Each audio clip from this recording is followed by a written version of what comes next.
Hello everyone, I'm Richard Keegan and I'm going to talk to you today about how we can look to close the metaphorical gap between research and practice.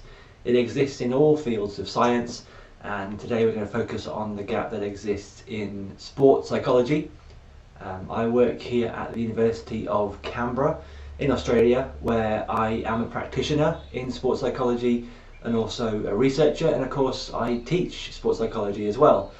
And those combined experiences have constantly reminded me of the potential for gaps to exist or to occur, and the cost of those gaps and where things can fall through the gap, so to speak. So it's not a finished piece of work, it may never be finished, but I want to just look at how we can, in our different spheres and our different locations in the world, think about how we might go about closing this gap.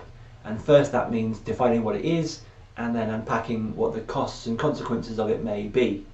So the first thing I want to do is just to have a little softener for all of us, which is to understand that this problem exists in all fields of science. It's happened in computer science, it's happened in ecology. It's a well recognised problem that consistently occurs in many areas, probably all areas.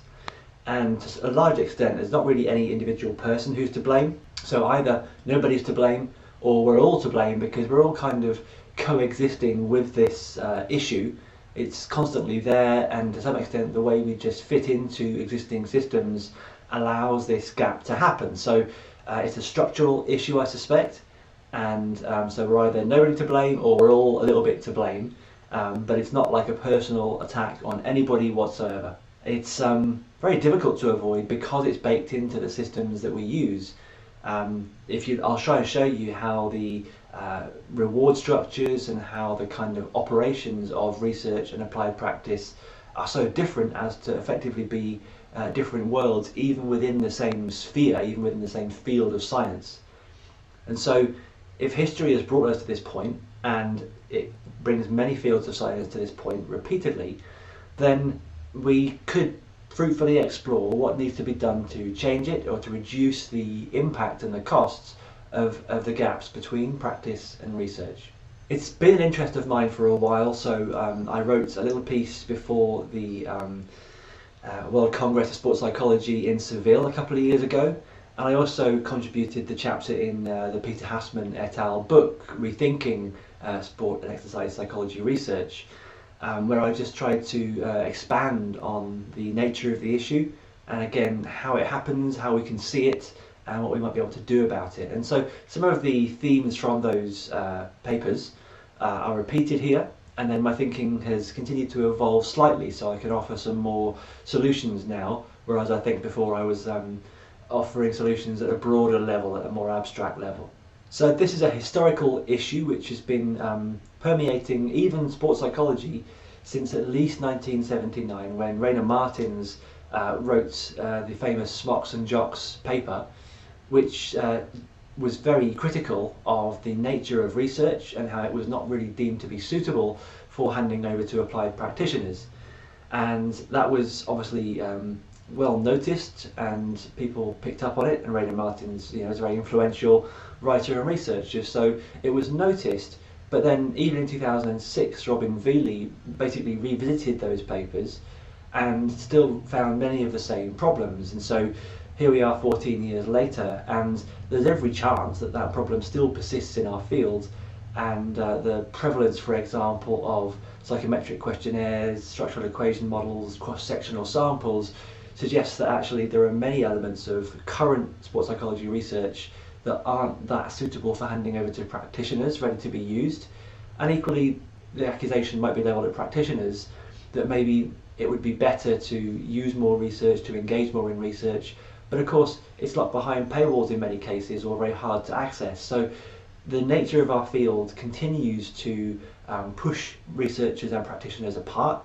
What's rewarded, what's encouraged, what's funded is actually different in those two areas, and there's very little incentive to bring them back together. But of course they're meant to be connected, and the advancements in research can help improve practice, and lessons from practice can inform research and refine the research. So there needs to be a connection, and I hope that will come through in this talk. But It's not something that naturally occurs, and that can come as a surprise given it's the same field of science with the same title in many cases. So my own very early experiences in this area started working with rugby coaches where I was training in Loughborough. And there were a couple of truly excellent coaches who have gone on to do fantastic things and are well remembered both in that community and also at the national level. They were great coaches of rugby. And they would ask me, okay, you're doing a PhD in motivational climate, Richard, and what can you tell me that's useful? And at the time, achievement goals was the sort of prevalent way of studying motivational climate. And so I would say, well, when players perceive that they're in fierce competition with each other and that winning and selection are the only things that matter, then only a few people can feel happy, and most of them can't be the winners, and therefore they feel unhappy, and you get lots of bad behaviours and unpleasant actions, and people feel bad and sometimes they quit. And when they feel that they're actually here to improve and that their effort is valued and that skills and improvement are actually as important, if not more important, than results because it's a developmental setting, then you get many more players who get to feel successful every day because they're experiencing some kind of success and improvement. And so many more people are happy, you get less of the unhappy people, less unpleasant behaviours, and generally things work better. And actually, surprisingly, those teams often seem to actually win more as well. And the coach said, that's all very well and good. How did you find that out? And I said, oh, well, we give them questionnaires and they tick the boxes of what they think is happening. Okay, how do we make them feel that way? And then suddenly it gets really messy because there were some guidelines from Carol Ames's target framework of some broad principles, but actually specific behaviours of what a coach can do and how players can interact with each other and how that can influence the perception of that motivational climate really starts to come undone. And there was lots of, well, it depends, and what if, and yeah, maybe. And then we started to unpack, well, actually, even since Papiano in 1994, and many times since with even Nathan Smith more recently, players with the same coach experience vastly different motivational climates. So telling the coach what to do may not actually give all those players the same experience whatsoever. So quite quickly this coach was getting very impatient with me, and I was unable really to confidently say, the research says this, we should do this, because my journey into the research was showing me that it's actually quite complicated, and giving clear prescriptive answers probably was going to be quite dangerous. So that was one of my first experiences of the research practice gap, whereby research based on cross-sectional questionnaires and broad principles was not that useful to a coach who was asking, tell me what to do right now. All I could do at best was offer them abstract principles which work on average, but that wasn't suitable for this client in this moment. And that was quite a jarring experience for me because I felt like I should be an expert. I think maybe since then I've learned that expert means being confident in saying it depends and here's what it depends on. But at the time I felt like I should be an expert, and it was kind of emotionally painful to me not to be able to say, here is what to do. Now, related to that, from the other side of the divide, there was this moment during my PhD where I was talking to my PhD supervisors about the initial findings I was getting from interviewing young children about their experiences of the motivational climate. To some extent, I was trying to answer the question the coach had asked me around, okay, what do I actually have to do? So I asked young children, adolescents and elite athletes, what things can your coach actually do to make you feel, for example, a mastery improvement climate, to make you feel a competitive ego performance climate, or to make you feel like it's all about improving and doing well versus it's all about avoiding doing badly. And I thought they were quite simple questions. And over again, I would be in a room full of even 8-year-old children who, according to one of the theories, shouldn't understand this stuff, and they were confidently telling me contradictory things. So one child would put their hand up, pick me, and say, what makes me feel really motivated is when a coach is really kind and nice. And the child next to them, 8 years old, would put their hand up and say, actually, I don't want my coach to feel like they're mollycoddling me and just being nice for the sake of it. I want my coach to improve me. And this kept happening. If I asked them what makes them feel like they want to avoid failure, for example. I'd have some saying they don't like it when their coaches look for what's wrong, and it scares them, makes them feel bad and scared of going to training because they're going to be told what's wrong. And I'd have the child in the same room, in the same focus group, saying, I need my coach to do that. It's really important that they pick where I can improve. And this kept happening, and so there was no real chance for me to be able to say, haha, coaches, here is what you should do to get consistently good results. And so I was reporting back to my supervisors, and we have what I call the oh shit moment, where I was trying to explain this story, and we were looking for things to classify under performance climate, mastery climate, approach climate, avoidance climate, those types of things.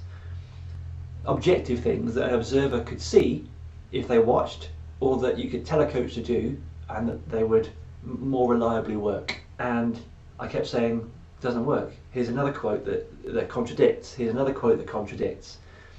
And eventually, I'd had the realization, I'd had the heart sink moment of realizing my intention for my PhD wasn't going to work. And one of my supervisors did this wonderful moment of saying, so what you're saying is, what I think I'm hearing from you saying is actually, well, shit. And that was when we collectively realized that the only way to simplify down this area of research was almost to force it into a psychometric questionnaire and only look at the experience of one person at a time, correlated to how they feel about some other stuff, or correlated to their attitudes. So because all that information is coming from the same person, I think the climate is this and I have these values, it's all coming from the same person, so it's quite likely to be correlated. But when you line up people next to each other and they're all having different experiences and different values or different attitudes, it's extremely hard to say to somebody in charge of that group, okay, here's how you can consistently influence them all to behave a certain way, to improve a certain amount, to be motivated and come back every week. Because that correlation was coming mainly from the fact they were all the same person. And that jarring finding for me, which kept coming up, was that if we look at the athletes of the same coach, they have wildly different experiences. Nathan Smith's research, which really stood out for me, was that when we got observers to watch sessions and rate what was happening in the sessions, and then ask the athletes what was happening in terms of their experience of the motivational climate, there was I think it was less than 2%, maybe even less than 1% correlation. Really poor relationship between what's actually observably happening and the experience of the athletes when you look at them all at once. So these moments made me realise that there's a disconnect between what we research and what we value in research, right from the level of measurement up to reporting, writing and citing, versus what the athletes and coaches need. That was my little journey, and I hope that's a little bit of interesting background, at least, as to how we got to this point. And it might be that you have similar experiences as well. And the consequences were actually detailed way back in 1979 by Rainer Martins, who pointed out that if we allow abstract research to determine and control practice too much, we end up with what he called theoretical practice. So the theories drive the practice. More than the practice being about helping the athlete in whatever way they need, we almost protect and value our theories too highly at the expense of the athlete, at the expense of our own effectiveness. And my own journey through sort of the PhD, as I tried to understand what the heck I was doing, was to understand what a theory really is. Now, theories are just our loose, abstract attempts to reflect reality. And if you look at how children build theories of the world and how they make mistakes around object permanence, you know, when they forget that an object is still there because they can't see it. Or if you look at Bruce Hood's work about how children don't understand gravity until they're about the age of 4, and then finally they understand that some objects fall straight down, but if there's something in the way, they actually bounce. Even theory of mind stuff, where, you know, again, around the age of 4, as children start to realise that other people have different thoughts. We actually are built to, as humans, try to accumulate kind of representational models of the world. That's part of being human. And then in science we try to do that, and we talk about them and share them and compare them and test them, but they're still just loose approximations of the world, which is why I'm using these examples of bad artwork. Even though there are three fantastic looking human beings there, the artwork seems to lose that very quickly and easily. And that's all we're doing in science. So to then use those loose approximations to control what it is that we're doing and to dictate how we interact with the world is kind of irrational, and it loses a bunch of the integrity, it loses a bunch of the accuracy. And so prioritizing the theory in determining practice and developing, you know, I've seen papers talking about theory-driven interventions, for example. There may be a huge disconnect there, especially if our theories were not designed to be put into practice, were not really built with practitioners in mind, but they were actually built to have a nice simplistic model, a nice simplistic representation. Now, there is actually some value in having simple parsimonious theories, but again, if that simplicity is in the nature of the model, which is maybe 3 or 4 boxes with arrows between them, that looks simple. But if we have to make lots and lots of assumptions and shortcuts about reality, about the nature of human beings, in order to protect that model and not have to make modifications to it, the chances are it's actually not that simple. There's a whole bunch of mental acrobatics we have to be doing to actually maintain and protect our nice, simple, parsimonious model.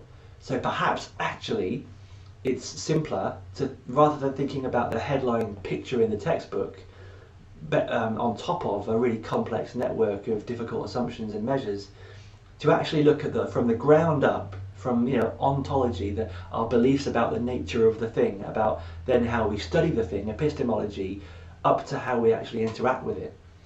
It may make more sense to have a parsimonious overall network rather than a simple parsimonious diagram in the textbook. And so that's kind of important to me, and that's something which, again, Rainer Martins in 1979 problematized. Many people since then have said we shouldn't allow theories to become more important than the people we're working with, and yet often that is the interpretation of evidence-based practice, is that, you know, we should just use what the scientists are finding, but often it's not designed, it's not really good enough, it's not user-friendly in that respect. So if we think we're using psychometric questionnaires, for example, based on averaging things out over thousands of people, looking for what's consistent amongst thousands of people, looking for the very few number of simple parsimonious things that show through amongst thousands of people, and then we tend to focus those studies on the people we can easily get to, which is in often European and American universities between the ages of maybe 18 and 25, with a certain pre-existing level of education and certain demographic backgrounds. It starts to make us question if those models and theories are actually fit for purpose anywhere else in the world, in Africa, in Asia, in South America, with different cultures, with different age groups. Are those models actually useful, or are we potentially harming people and harming our own reputations by taking those models and theories, not designed for this context, and applying them into this context? It's a hypothetical question, a rhetorical question. My answer is probably is very likely, to the point where I'd be reasonably confident to say probably yes. And we don't want to be harming clients, and we don't want to be harming our reputation as practitioners or as a profession. And that to me is where I always think about levels of harm. Clients, our personal reputation, and our professional reputation of the whole profession. As an example of this, and I've dumped it all onto one page, my apologies, but every year I ask my students to apply sports psychology research directly from the textbooks to imaginary clients. And I give them some case examples and say, okay, design an intervention for this client. And then at the end of that, I ask them to reflect back on how suitable the research and theories is for that kind of work. And even year 2 undergraduate students normally come back with a list of reflections like this between them.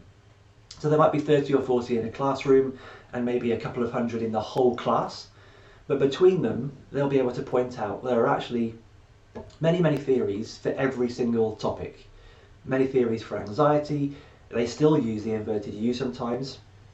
Many theories for motivation, many theories of confidence, and many models at least.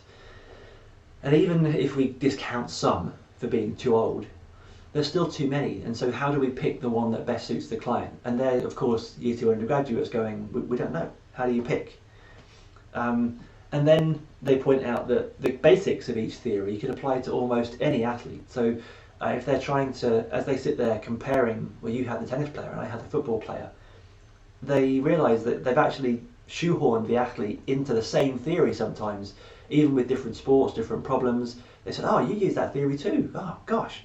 And so, again, what is the priority? Is it that we have to fit the athlete into the theory, or is it that actually we should be trying to help the athlete no matter what? And whichever theory we use, is less important. They point out the theories are often very simplistic, with only between 2 and 6 kind of key boxes or key considerations.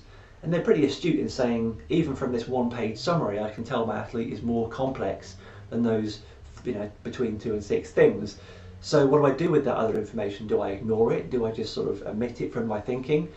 And again, these are young students, nowhere near qualified psychologists, going, that feels like a problem to me. The very astute people will say, you know what, this theory is actually telling me what to look for and what to value, and making me overlook aspects of the athlete's rich individuality.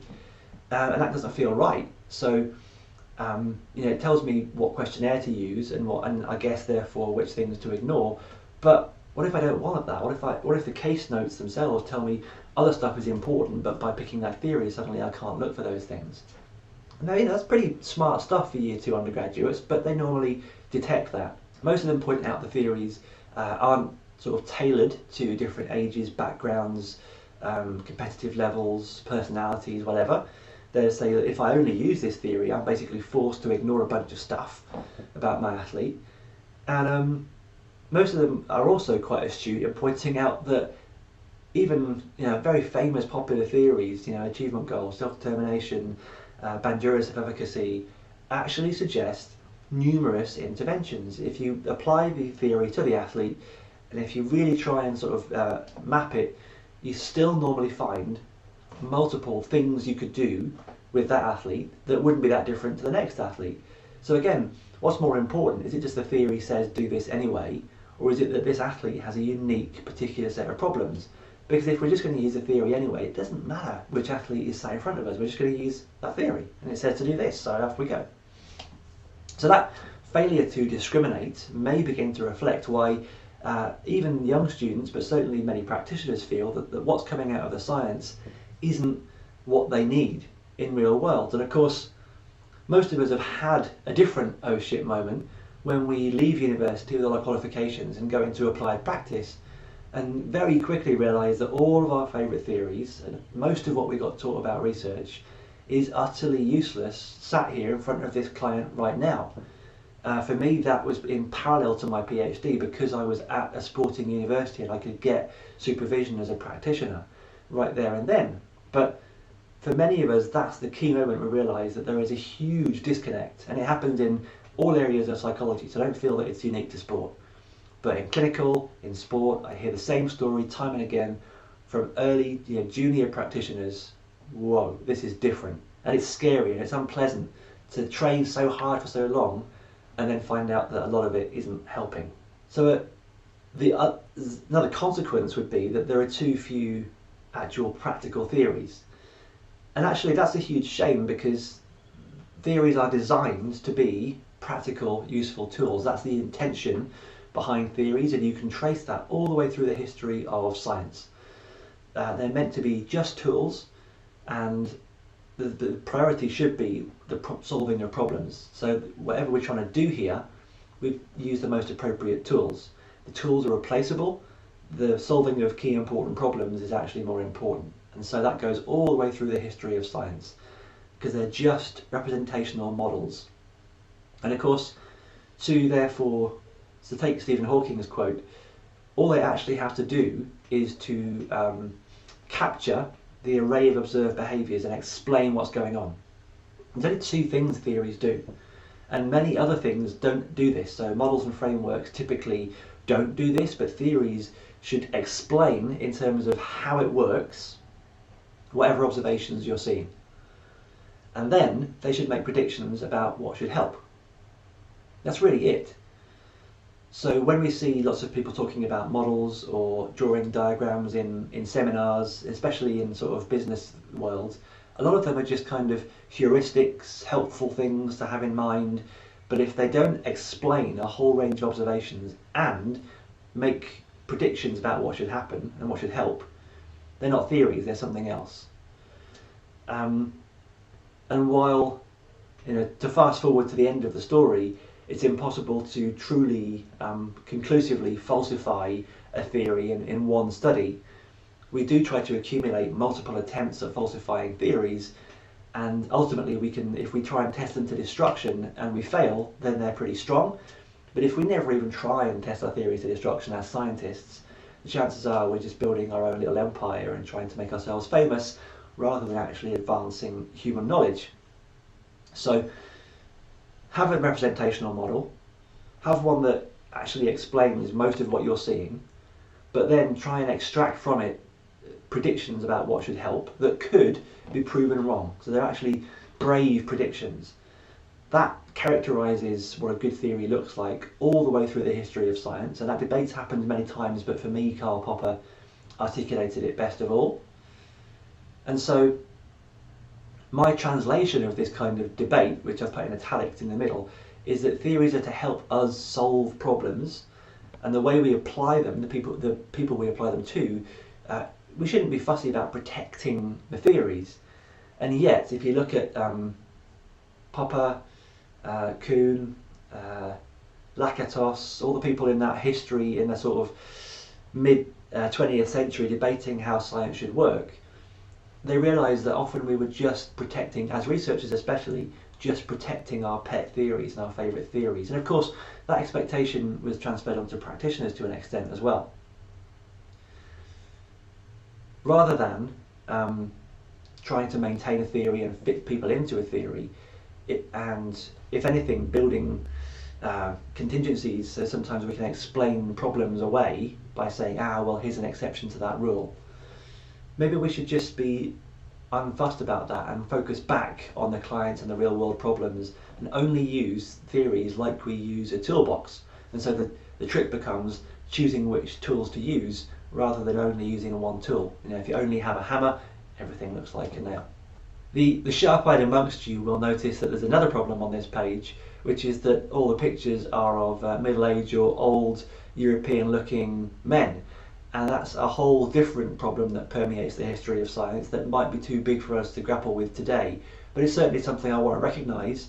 And again, if that's where we draw all of our knowledge from, and I work in Australia with a rich indigenous history of astrology and different ways of representing knowledge, there are other ways of interpreting the world other than just what people who look like me have tended to say. So when it comes to knowing what tools to pick up and use and how to use them, and even how to modify a tool to still help you solve a problem, to me that metaphor with tradespeople and sort of construction workers resonates quite well, because when you watch a tradie working with their tools, they're very adept and they know exactly what each tool can do and how to adapt it and how to work around different types of problems, and the focus is always on getting the results, so getting that thing to fit, getting those two things to connect. Pretty practical and simple. And if our focus is on we must protect and maintain this tool, this theory, and keep its integrity intact, we've actually lost focus on the nature of the real problems here. So theories of how to practice are few and far between. So I tried to sort of come up with at least a model, but I think it makes falsifiable predictions in my book, Being a Sports Psychologist. You've got Artur Poklzowski, who also has a similar kind of model. I could find two more, so Elsa Anderson and Gershon Tenenbaum have put sort of models out there. But that's about it. So there's very few models of how to practice. There's very few theories of how to practice that actually describe all the possibilities and make and capture how and make predictions, which is our conditions of what a theory should do. So that's been well recognised again. That's a known problem. But if we don't know that, then surely any decisions that a practitioner makes about how to practice could only be best guesses, which is, to be more critical, irrational. They could only be sort of just local gut feel decisions, unless we have very good and well tested and well developed theories of how practice should operate in sports psychology. So the kind of midway summary here is that this practice has been recognised in sports psychology repeatedly. Rainer Martins, Robin Bailey, Chris Harwood, and a little bit by me. And this gap refers to a failure or at least a difficulty in transferring research findings into practice, or in practitioners interacting back into the research world. So we shouldn't feel bad because those gaps exist in many fields, and they come as a result of the differences in purpose, context and reward structures between researchers and practitioners. And unless you happen to do both, you may never even notice that. But a serious consequence of that is that the legitimacy and the value of both research and practice can be questioned. And they are questioned, and unless we can answer those criticisms, then we start to look shaky. So if we pause for a second to consider the different reward structures and contexts and look at the gap between the two, you'll see that practitioners tend to focus on getting results for their clients, whereas researchers tend to focus on theories. According to Popper and Kuhn, less good research tends to focus on protecting and maintaining a theory and keeping it intact for as long as possible, whereas good research tends to focus on developing and refining a theory until it either gets replaced or it fails and needs to be sort of changed completely. But in either case, we're talking about being quite theory focused, because theories capture our best current understanding of the world, or they should.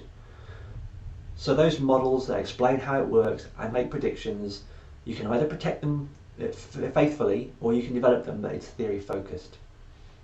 Practitioners work in the real world where it's kind of messy and complex, whereas researchers tend to work with theories that we're told should be simple and parsimonious, and we tend to remove confounds and constraints and real world considerations so that we can control things and see exactly what element of our intervention is working and test the theory. So we tend to get rid of the real world complexity and just focus on, can we have a nice simple test in a sterile lab situation.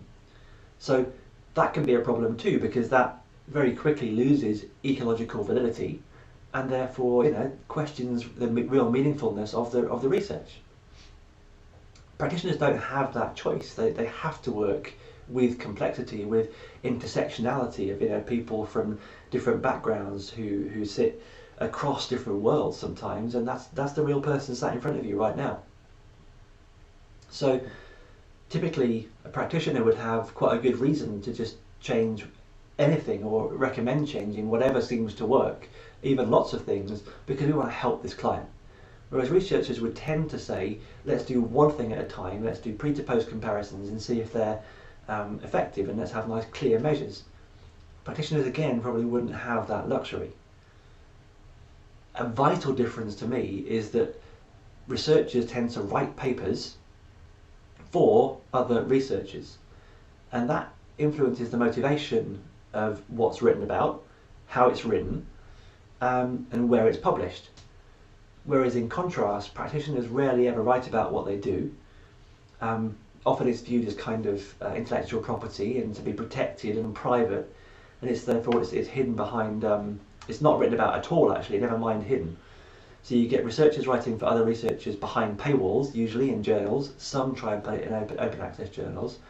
And practitioners who don't want to share their secrets about how they work because it might be taken by somebody else and that intellectual property could be stolen. But I want to argue in this presentation that actually that's a real problem, because we need to engage with the wider public to show them what good practice looks like in order to actually drive better expectations and more business back to us.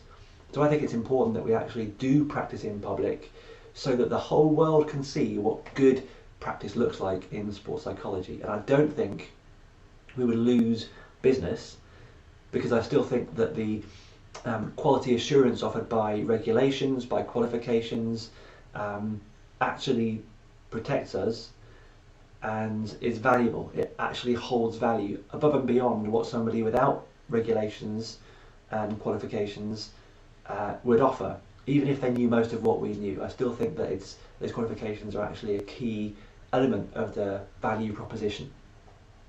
Now, if researchers are writing for researchers and citing other researchers, then again, what they choose to do and write about and how they write it is going to be very, very different. The way to disrupt that, in my opinion, would be for practitioners to be writing in journals, generating real citations that would get the attention of researchers and would actually sort of redirect researchers to thinking, I want to get cited by them. And that, first of all, that is the currency of research for most of us. Second of all, more and more, we are being pushed to demonstrate impact, and it's an abstract term, but we want to be able to demonstrate that we've actually influenced practice or achieved some change in the world and not simply been constrained to writing in journals.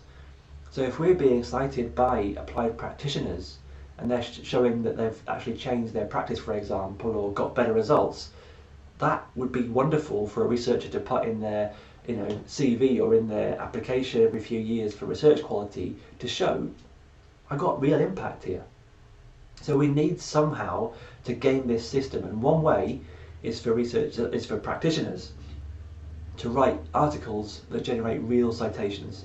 Because on the one hand, the theories that are the sort of product for researchers are currently only being tailored to other researchers, and they almost need to be maintained intact so that other people can pick them up and test them and use them and therefore cite each other. Whereas practitioners use theories, obviously, but tend to tailor make them for every client and tend to make bespoke solutions for every client. There's actually enormous value in talking about that and talking about how theories are actually used and individualized and improved through that process. And it would be one person at a time or one group at a time, but that's tremendously valuable and insightful.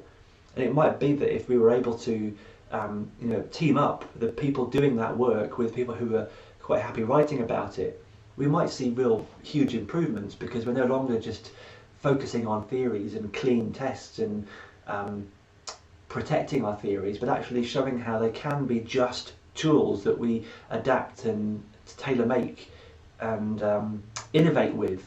That's actually extremely valuable. That's a real representation of how good science can be done in the real world. Because ultimately, at the moment, researchers are awarded by citations, by having better H indexes, and those things don't have to reflect real world impact. They could just reflect other researchers never really engaging with the public, never really engaging with practitioners. So the only way to disrupt that is to build something similar for practitioners that generates citations, that generates H indexes, that becomes a reward system. And I think there is a pressure on researchers to engage with real world impact from most governments, but at the moment it's very hard to demonstrate that, and people are almost let off the hook for not really demonstrating it very well. But if we could show that actually we're helping practitioners and the profession as a whole get better results, which is the currency of practitioners, then I suspect we get better results as a whole field, as a whole topic. And actually, it's easy to win the attention of researchers, because almost half of papers in social science, at least, on average, never get cited.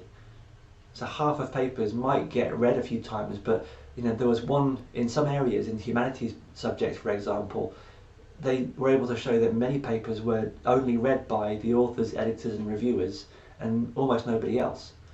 So if we want our papers and all our hard work to be read and used and cited, there's an opportunity here to actually grab the attention of the researchers. And again, there are historical patterns here. So I remember vividly being at the ASP conference in Miami in about 2006, and I was in a special interest group room, and someone sat exactly like this. So this isn't the person, but they sat in exactly this position. It was kind of an open and frank discussion of like, yeah, so I actually wanted to study this really cool topic when I started my PhD, but my supervisor is this really famous person who studies this other stuff, this well established stuff. So I had to study that instead, and I still am doing.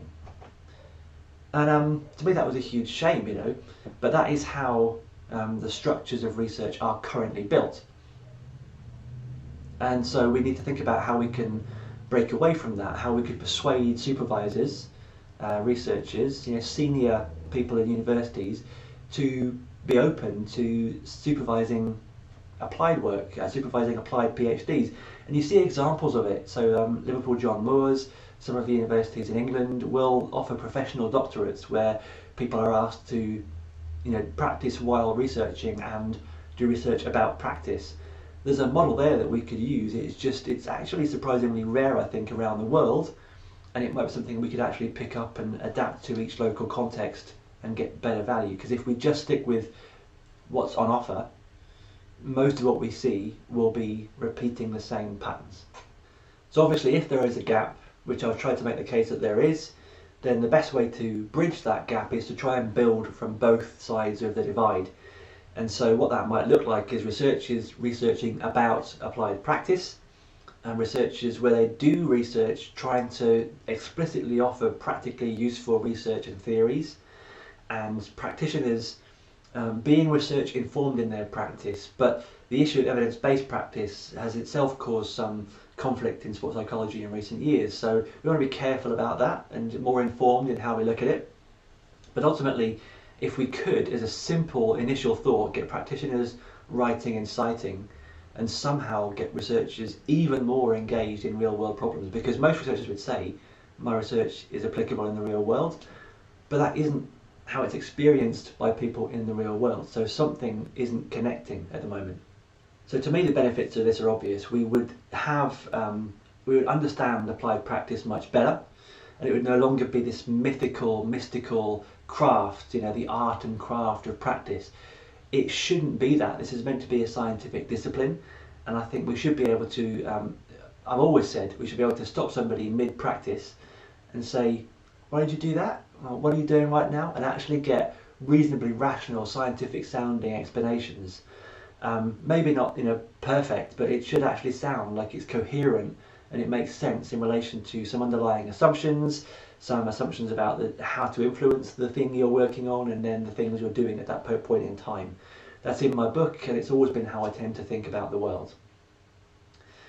That might mean that we've got more likelihood of getting good outcomes because we actually are relying less on gut feel and instinct. And of course, the only way you can get that gut feel and instinct is by doing stuff over a long time. And if you're not good during that time, you'll generate a whole bunch of bad experiences for people and undermine the reputation of the profession. So can we afford to have those imperfect practices when we actually could study it and improve the early practice of practitioners, offer more supervision, better supervision, so that we don't just get a few lucky survivors who get good at the expense of a whole bunch of potentially lost practitioners and potentially bad experiences. So there's better likelihood of good outcomes if we can actually study this and know how good practice works. Of course, to many researchers, the idea of their theories and research actually being picked up and used is very appealing, and I think the reason we engage in research at the start of our careers at least is to try and improve our world and our area of passion. So that original motivation doesn't really go away, but it can be replaced by the extrinsic influences of citations, H-indexes and all the rest. Those things can be a huge distraction from the truth of if your research is being used. So bridging that gap actually means there's more chance of the research being used in real life and hopefully getting better outcomes for your area of interest, the thing you care about a lot. The thing you're investing your whole life in to an extent, your whole professional career, is doing research to try and improve this area. My own sort of passion for sports psychology was something I happily stumbled upon in my early 20s, and it was a real passion. And I would love to think that at the end of my career I've actually improved that field and made it more effective, but also a better experience for everybody involved. That would be, to think other people like me are having a better experience in doing the thing that I love. Surely that's a great outcome of doing research. But right now it's not guaranteed by just turning up, doing research and publishing it. That can easily be lost. So we might get better training of our practitioners, as I've already kind of alluded to.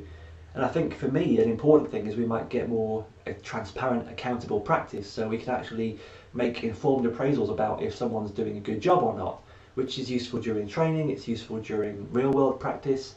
It helps us actually ultimately explain to all clients and potential clients what to expect from sports psychology and what good practice looks like. So if we actually understand the nature of how practice is done by researching it, it could actually lead to really good outcomes. And then of course I'll be doing a talk separately around the marketing, the ethical marketing of sports psychology, and to me this is a key plank of that, is that actually good research that has evaluated and characterised and understood applied practice would mean that applied practice and our whole field is more credible and actually carries more weight, and we are better able to articulate the value of what we do because it's been researched. And even having articles and papers about that should lead us to a shared vocabulary and understanding of what's important, which right now is very hard to find across the whole profession. So as I was alluding to earlier, evidence-based practice is a topic which generated some controversy in sports psychology because for a while there it was viewed as, well then all we can use if we want to be truly evidence-based is randomized control trials. That's the only way we could actually go out there and practice ethically, and that's never going to happen. So, and the researchers never do randomized control trials, so it's hopeless. And there was this real debate around whether that's possible. But this debate's happened in many fields. So in medicine it happened, in clinical psychology it happened, and to me the resolution, it's not actually that we have to only look at things that have been tested in randomized control trials. There's a little bit more nuance than this, and the definitions are quite clear that it's conscientious, explicit, judicious use of current best evidence in making decisions, or a bit more detail, decisions about healthcare in this case, based on best available, current, valid, relevant evidence made by those receiving care as well as those giving the care. So with balancing up, yes, what's the scientific evidence say, what does the practitioner using that think is appropriate, and working alongside the client. So what that means for me is there are actually levels of evidence, and therefore we don't only pick the stuff that has gold standard evidence to do as practice. To be ethical, we have to manage expectations appropriately. So if I'm saying this technique is guaranteed to work, but the evidence doesn't suggest that, then to me that's unethical. If I was talking with someone and saying, this is a new technique, it hasn't been tested yet, the way you describe the situation suggests it's a good fit, but there is not enough research to say this should definitely work, that changes the conversation. So if I was with my doctor, general practitioner, offering me a medicine, and they said that, I would think twice about whether using that medicine. And I think we should be the same level of transparency and honesty with our clients. Here's a really cool sounding technique, looks like it could work for you, but there's not enough research yet to suggest it does. And maybe even we talk about potential drawbacks and side effects. Maybe here's some of the potential costs if we did this. It might take lots of time, might waste some time, it might cost you some money. I think we should talk about informed decision making, informed by evidence, but not purely driven by evidence. As another rule of thumb in this space, you could think about the underlying theories again, because they do serve a purpose. Working with an individual client, my theory should explain everything that's going on coherently, in a way that is at least compatible with what we know about psychology and science, so not wacky explanations. And it should predict what's going to help, very specifically, not predict anything. It should make a particular prediction about what's going to help. So theories can serve their purpose, and then we can start to ascertain which are good theories, which are bad. And there's nothing to stop us from making individual bespoke theories for every single client. And as I say, the work of doing that and the considerations around doing that might be very valuable to broadcast back into the journals and into research. So I think there is some value in evidence-based practice and the arguments around it, but if we drop down to it's only about randomized controlled trials and we can't do stuff that hasn't been tested that way, we are probably shooting ourselves in the foot, proverbially. That's ultimately not going to be possible. But we also shouldn't get stuck just using classic old techniques and ignoring new ones. We should think about how they fit. It's a broad, holistic judgment around how best to practice. But I do think involving the client and making ultimately getting informed consent is going to be crucial. Because the other conversation that happens, other than evidence-based practice, is simply best practice, which often just means a loose, broad consensus around what ought to happen and what's currently common in practice. But that's a sort of dynamic, idiosyncratic, irrational negotiation process that is almost just what's the current norm. That's not necessarily saying what's best or what's good, and it can easily completely neglect the conversation around what good science looks like. It's possible, at least, and that, again, so an old article by Norman talking about in general research practice gaps pointed this out. It was in the Hassman book as well. And if that's the case, if that's how best practice is determined, then that's just very risky, right? That's a fragile situation to end up in, because we're ultimately just having this complex, messy situation and trying to, between us, agree some kind of norm, and maybe, if we're lucky, write that down. But if that norm simply reflects quite diverse, localized processes, and they've not really been sort of informed by the best recent evidence or a good connection between practitioners and researchers constantly evaluating each other, it's very hard to say that it's actually best in any meaningful way. So another example of that is if people talk about being eclectic in their philosophy, but what actually that means is just doing anything in a very loose, kind of haphazard kind of way. I used to see it quite a lot when I was assessing trainee psychologists. People would say I'm very eclectic, but it meant just doing anything that they felt like doing, and that's not rational. So if there's an attempt to align, this is my underlying philosophy about the nature of the thing, this is how I think the thing works, and therefore how to influence it, and that's why I'm doing this with this person. That alignment is very important, and yet often people will do aspects of maybe counselling right alongside aspects of mental skills training and diagnose and prescribe. They'll mix styles, and again, that's very hard to justify as best practice because it's kind of incoherent. I don't think we would agree that inconsistent, incoherent is best in any meaningful way. And it's rarely ever reported transparently, so it might be never written about, it might be written about and talked about with a supervisor, possibly with a peer, but that never makes it into a wider audience to be discussed, sort of evaluated, the best bits taken and applied elsewhere. And if that isn't happening, then it's again just it's a local bubble of events, and all we have is this sort of array of lots of local bubbles happening without any kind of evaluative process. And most sort of arguments around competition being good, for example, need some competitive evaluative element if we're going to push ourselves to be better. So it doesn't have to be nasty competition, but we do need something to be able to compare and work out what best practice is. How else can we do it? So moving to what can be done to try and improve the situation, I had a couple of broad thoughts to begin with. And first of all, this is going to feel like turning around that enormous tanker. This is a big change, and right now something big and heavy is going pretty steadily in one direction. So this is going to take a lot of time and effort to change, and to me it's going to take lots of small changes, not simply happen overnight. In my heart, I want to believe that if we start making these changes, then people will start to understand that yes, this is actually working, this is good. So if we start seeing practitioners publishing about what they do, that will get the attention of researchers who will start to target their writing more towards practitioners.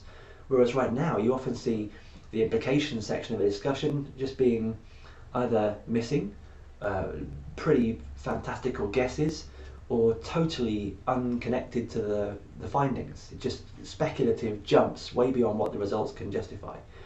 And I see that quite often when reviewing papers, and I think it's an issue. So maybe we might have to have more collaboration and, as I say, actually be in the same space a bit more often, publishing in the same space.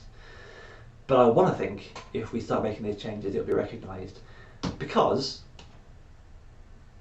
I think even if we have established researchers who are doing what they do, we don't have to be theory driven. That's been working for a while. But if we could see in our hearts and the thing we care about is actually influencing our field for the better, I reckon that should get the attention of the researchers reasonably well. It might take a little bit of time to build up, but I suspect that's going to have the desired effect. Another quick thought while I'm just shaping things is I started to understand when I was searching for images of gaps, this one came up, which is crevasses in a glacier. And it made me realise that people in different parts of this story will experience the gaps very differently. Some may not experience a gap right now. Some may be in a different position having multiple gaps. Some will see big, some will see small. We're not all going to be in the same position. We may all be closing local gaps in our little world around Europe, around America, around different career stages, for example. And I think that's worth bearing in mind. We have to acknowledge the diversity, and again, maybe just try and generate some shared language and some shared understanding of how we're broadly approaching this. It's unlikely there'll be a single perfect solution that we can all do at the same time.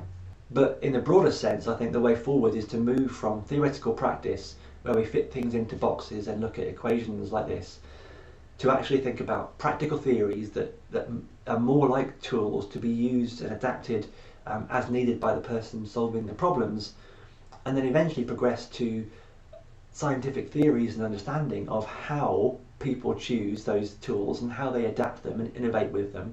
To me, that's where the value is going to be. So the more and more I see cross-sectional data doing diagrams like that in the bottom left-hand corner, the more, I guess, disconnected I feel things are getting from real-world, meaningful, practical research. And it's starting. So there is a journal which I'm involved in called Case Studies in Sport and Exercise Psychology, for practitioners to write case studies, and even the formatting of the papers is much more targeted towards practitioners. There are other journals that do a similar thing, and in fact I tried to start one in sort of 2014, which never quite got funded, so we had to stop that. But this one exists. People do it in books, where you can write books about applied practice. And I think if we gradually build an appetite for that and think about what counts as a good quality case study, and also think about all the different ways they can help other practitioners, help other researchers, and get read and get cited, that actually is an interesting conversation to be having. So I would love for people to be engaging in this process, either publishing in journals, pitching books about case studies of applied practice, or even just starting that process and thinking about how they could do it. Because most of us have to write an applied case study when we're qualifying, at least sometimes as part of our ongoing accreditation as well. So they're being written and then usually, I guess, just left and forgotten. And to me that's a real shame. I wanted to think for a second about what could you write about that would be of interest to the researchers if you're a practitioner. And to me that is possible. You might say, look, I used this theory, it didn't work as well as intended, and here's why. Here's how I cleverly adapted this theory to suit a new client or situation. And to me that's interesting and might inform some other research. I invented a particular new theory and it fits the bill for a theory. It explains, it predicts, it tells me how. Maybe here's how we could test it in future. That is a contribution that researchers could and should pick up quite quickly. Should. Yeah, if you want this to work, here's how to adapt it. Here are some key considerations for how to adapt it to different client types. Here are some more practical, useful ways of measuring some stuff in a way that clients might actually do rather than just doing it once and thinking it was terrible, like most psychometric tests. And maybe this is a thing that plays out differently in different populations, in different groups, in particular individuals. These are all perfectly reasonable things to be writing about that wouldn't be simply saying, I worked with this client and it worked, aren't I good? Those case studies to me are not that interesting. I don't want a case study to be an advert for a practitioner saying, wow, that was good, aren't you good? Aren't you clever? What I really want is for people to be thinking about how can I help other practitioners do good practice? How can I help other practitioners interpret science and research into their practice? And how can I persuade researchers to do research on applied practice? To me, that's what it all comes down to, and that's why that journal, in my mind, exists. And another useful thing for me was to think about this model called Pascal's quadrant. And it talks about researchers existing, of course, and it talks about practitioners existing, and often they're quite different. And you get wonderful examples of very successful people in both spheres. But occasionally you get these people who span both. And Pascal was one who generated some fantastic scientific discoveries and inventions by spanning both. And it's meant to be this magical quadrant, where fantastic ideas come from. And there's some truth in that. So if you happen to be lucky and have enough time and resources to train up as both a researcher and a practitioner, which would be a huge privilege, well done, good luck, you might get to sit in that quadrant. However, there's another enormous range of people from which everyone entering our area begins. Everyone begins in this fourth quadrant, where you're neither a researcher nor a practitioner, and certainly not both. And yet 99.9% of people entering or engaging with our profession will come from that quadrant. So how can we engage with that quadrant? To manage expectations, to get everyone understanding what we do and what's good and what's not. That to me could be a very valuable place to look. And so putting our research behind paywalls, refusing to talk about our practice in public in case we lose intellectual property or give away our best ideas, is actually very costly. Not having our ideas in that fourth quadrant, in that space, means other ideas can exist there instead. Misleading misconceptions, myths, unscientific ideas, pseudoscientific ideas are very prevalent in the world. And if we're not dominating that space, that fourth quadrant, then that's where they'll live. And every time someone enters into a relationship with a practitioner, every time someone engages with research, we'll have to spend a whole bunch of our time overcoming and defeating the pseudoscience and myths before we can win the argument around what's good. To me, that sounds very costly. So what I've started thinking about is the idea of practicing in public. Obviously, I'm a lecturer as well, and I like the idea of teaching in public. I would love for people locally and around the world to see how I teach, what I teach, and I think the value of a university isn't just in the content, but it's actually in the ability to assess, accredit, access materials. So I don't think that 1 hour lecture should be behind a paywall. I'm happy for everyone to see that, and then you can follow up and use our library and talk to the lecturers and do all the stuff that's actually the value in a university.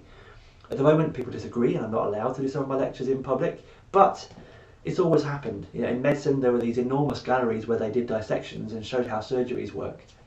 And if we want to change public perceptions of sports psychology, we should be able to practice as practitioners and maybe even do more research that is fully engaged in the public space. It shows people what we're capable of, it builds credibility, it creates better expectations around what we do and what to ask for, shared vocabulary, and actually some of the work I've done in recent years, the main benefit that I've found with working with the same team for 4 years is that they all understand the same vocabulary. They have the same broad understanding of what good and bad, so the same sort of compass of what they're trying to achieve in psychology. And they're doing my job for me to a large extent, but it's because I've been practicing so openly and sharing with the whole organisation what it is that I'm doing. So to me, I've become more and more convinced that there is enormous value in teaching, researching and practicing in public as openly and as loudly as possible, so that actually it's our ideas, the researchers and practitioners who are regulated, who have skin in the game. I think we should be the ones out there dominating that space, engaging in that space.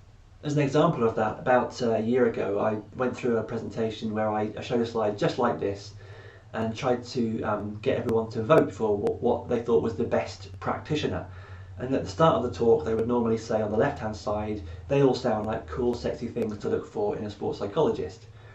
And as I went through what it is that we actually do and how science works and how ethics works, over the course of 1 hour a room full of people were voting for the right hand side of the screen and saying that's ethical, that's scientific, that's a better reflection of what we should look for. So it's possible to persuade people. But on the left is what we're up against. That's almost a default assumption which I think we have to overcome. But what I've been pleased by is that I think it's actually possible to overcome that in sort of clear discussions, and certainly if we think about our regulators and our whole profession, we could be setting the stage that this is the stuff which people should be asking for, but I don't know if that conversation is actually being had very often. So in summary, what we have is that this is a common problem. It permeates all of scientific fields, and it's happening in sports psychology, and it has been happening for a long time. So on the one hand, you might say it's time, the time is right for us to grasp this nettle, and Rainer Martins might say actually that was 40 years ago, catch up, but now seems like a really good time to finally grasp this and say we need to change this. The costs of not bridging this gap are too expensive for us as a profession. The opportunities for impact in terms of research being adopted, in terms of better outcomes for the profession and for our clients, to me seem clear. I think we could end up with more informed and effective practice and actually getting research that's read and implemented, which is what most people start doing research for before all the metrics and distractions come in. So it's tempting to use all those managerial speak words around synergy and leveraging and amplifying each other. But to some extent they actually kind of apply here, because there's two different complementary skill sets that when combined get better results. So it's one of the rare times I'm comfortable using those buzzwords. The strategies I've tried to outline here involve things like collaborating explicitly, having teams with those different skill sets in them, doing research, designing practice, etc. Designing research and reporting research in a way that's actually meant to be picked up and run with, and so that section of the discussion in any paper should be probably given a lot more thought around how valuable and how trustworthy our findings are to be implementation ready, so practitioners could pick them up and use them straight away. In many cases we know that isn't the case. If we've just done correlations, we probably should say don't pick this one up and run with it just yet. Be honest and open about that. We should recognise each other's currency. On the one hand, it is typically citations and H-indexes, possibly research funding. That's really hard to come by, obviously. And for the other side, it is going to be about results and reputation. So we need to think about how we can speak each other's languages and get those outcomes for each other. Ultimately, we're all trying to help people though, so that could be a wonderful common ground. If you're a practitioner or a researcher, you might seek to reach that magical quadrant, Pascal's quadrant or Pasteur's quadrant, whichever one you want to call it, the one where you're both researcher and practitioner. It takes time, it takes effort, but it means you have enormous capability to bridge the gap and to see things that other people can't see. But whichever quadrant you're in, out of the three coloured ones here, you might choose to try and engage much more explicitly and deliberately with people in the fourth quadrant, because that is by far the vast majority of people who will be engaging with our profession at any point in time. They will have come from that fourth quadrant. So in summary, if we all do something a little bit different every day to try and bridge that gap between research and practice, we might gradually turn that ship around. I hope that's been an interesting talk to listen to, and I will see you next time.